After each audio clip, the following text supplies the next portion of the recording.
Sa likod ng Himeji Castle sa Japan, may isang balon, mukhang ordinaryo. Pero kung lumapit ka sa gabi, may maririnig kang tinig mula sa ilalim nito. Isang babaeng boses na nagbibilang, Ichi, ni, san, yon, go.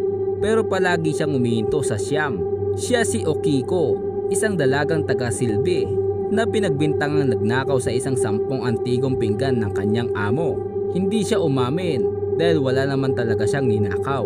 Pero dahil sa galit, itinapon siya ng buhay sa balon. Simula noon, gabi-gabi raw, naririnig siya sa dilim, Ichi, ni, san, yon, go, ruko, shichi, hachi, kyo.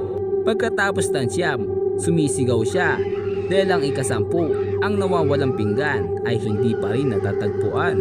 May paniniwala kung maririnig mo sa personal ang pagbibilang ni Okiko at tumigil siya sa siyam, ikaw ang kukunin niya para ipalit sa nawawalang pinggan at sa huling bilang, ikaw ang ika-10.